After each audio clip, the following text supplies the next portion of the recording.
కేటీఆర్ గారు రాజ్భవన్ పోయి గవర్నర్ కలవడం నిజంగా కేటీఆర్ కి ఏమన్నా సిగ్గు సెరుగు ఉండాలి. గత 10 సంవత్సరాలుగా అధికారం ఉన్నప్పుడు గవర్నర్ వ్యవస్థనే కించపరిచి కనీసం గవర్నర్ కు గౌరవ మర్యాద అయినటువంటి కేసీఆర్ పాలనలో మరి కేటీఆర్ అప్పుడు కళ్ళు మూసుకొని చెవులు మూసుకొని కూర్చుండా ఇవాళ ఏ ముఖం పెట్టుకొని సిగ్గు లేకుండా గవర్నర్ తను పోయి రాజ్యాంగాన్ని పరిరక్షించమని అడుగుట్లో అంతర్యం ఏముంది?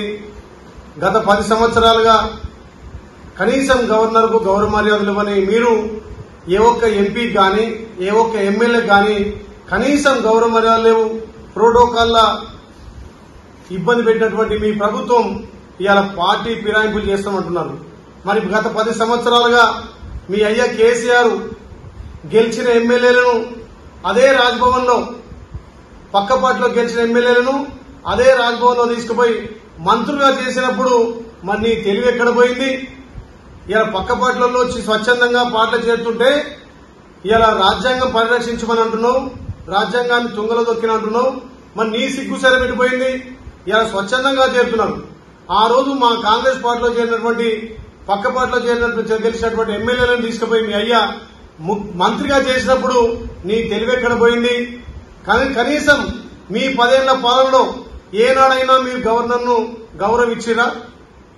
రాజ్యాంగాన్ని కించపరిచింది మీ అయ్య కేసీఆర్.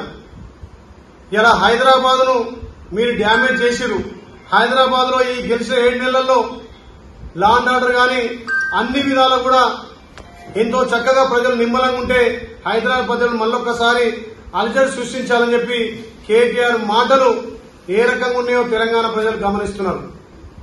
గతంలో మీరు చేర్చుకుంటూ ఎమ్మెల్యేలు చేస్తేనేమో రాజ్యాంగ పరిరక్షణ, ఇవాళ వాళ్ళు స్వచ్ఛందంగా వచ్చి చేస్తేనేమో ధిక్కారమా? ఇదే నా కేటీఆర్ నైతిక విలువలు ఉన్నటువంటి రాజకీయాలు. గతంలో ఏనాడు మాట్లాడి నువ్వు ఇవాళ రాజ్యాంగ పరిరక్షణ గురించి మాట్లాడుతున్నావు. ఆ రోజు డాక్టర్ బిఆర్ అంబేద్కర్ రాసినటువంటి రాజ్యాంగం కాదు, కల్వకుంట్ల రాజ్యాంగాన్ని నడిపింది కేసీఆర్, కేటీఆర్, హరీష్ రావు. ఇవాళ మరి సన్నాయి నొక్కులు నొక్కుతున్నటువంటి కేటీఆర్ కు సిగ్గు శరం ఉండాలి. ఒక దళిత బిడ్డ సీతక్కను కనీసం ప్రగతి భవన్ కూడా మీరు అపాయింట్మెంట్ ఇయ్యలే.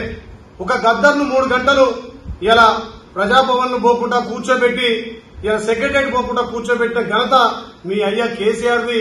ఇవాళ మీరు మళ్ళా ప్రజాస్వామ్యాన్ని రక్షించాలంటున్నారు. ఏ రోజైతే మీరు తెలంగాణ ఉద్యమకారులు, నిరుద్యోగులు, యువకులతో ఏర్పడినటువంటి తెలంగాణలో కనీసం ఆ తెలంగాణ యువకులను పట్టించుకున్న పాపాన పోలేదు. ప్రభుత్వం వచ్చిన 90 రోజులనే మా గౌరవ ముఖ్యమంత్రి 30,000 ఉద్యోగాలు ఇచ్చి ఇలా మెగా డిఎస్ చేయబోతున్నాడు. 30,000 ఉద్యోగాలు ఇచ్చి ఇలా మెగా డిఎస్ చేయబోతున్నాడు. అదేవిధంగా ఇలా గ్రూప్ 1, గ్రూప్ 2 కూడా వెసులుబాటు ఇచ్చి టైం ఇచ్చినటువంటి ప్రభుత్వం గౌరవ ముఖ్యమంత్రి రేవంత్ రెడ్డి ప్రభుత్వం. ఇలా దొంగ మాటలు మాట్లాడి ప్రభుత్వం అధికారం పోయిన తర్వాత ఏ రకంగా సొంపు లేకుండా ఇలా ఇంకా మేము అధికారం ఉన్నట్టుగా ఏ ముఖం పెట్టుకుని రాజ్భవన్ పోయి మాట్లాడుతున్నాం. కేటీఆర్ తెలంగాణ ప్రజలు మిమ్మల్ని చీకొట్టి అసెంబ్లీలో ఇటు పార్లమెంట్ లో డిపాజిట్ రాకుండా ఓడగొట్టిన సిగ్గు శరం లేకుండా ఇలా రాజ్భవన్ పోయి గవర్నర్ కలుసున్నావు. మరి గవర్నర్ ను గతంలో ఏ రకంగా మీరు ఇబ్బంది పెట్టిరు? గవర్నర్ ఏ రకంగా ప్రోటోకాల్ విషయంలో గాని కనీసం ప్రభుత్వంలో భాగస్వామి చేయకుండా మళ్లీ రాజ్భవన్ ఏ ముఖం పెట్టుకుని మెట్లెక్కినమో ఇలా కేటీఆర్ మీద అడుగుతున్నాం. గతంలో మీరు ఇలా గెలిచినటువంటి వేరే పార్టీలకు గెలిచినటువంటి ఎమ్మెల్యేలను ఇలా లొంగపరుచుకొని ప్రలోభ పెట్టి కేసులు పెట్టి వేల కోట్ల ఆస్తులు చేర్చుకున్నారు. ఇలా మా గౌరవ ముఖ్యమంత్రి ప్రజాపాలన వచ్చి ఇలా తెలంగాణ నడుస్తున్నటువంటి ప్రజాపాలనకు ఆకర్షితులై ఇలా రైతులు తెలంగాణలో ప్రతి ఇంట సంబరాలు చేసుకుంటున్నారు. ఈ రాష్ట్రంలో చేయనటువంటి సాహసోపేత నిర్ణయం తెలంగాణ రైతాంగానికి 2 లక్షల రుణమాఫీ. ఏకకాలంలో 2 లక్షల రుణమాఫీ, 31,000 కోట్ల రూపాయలు రైతుల ఖాతా జమ చేయబోతున్నాం.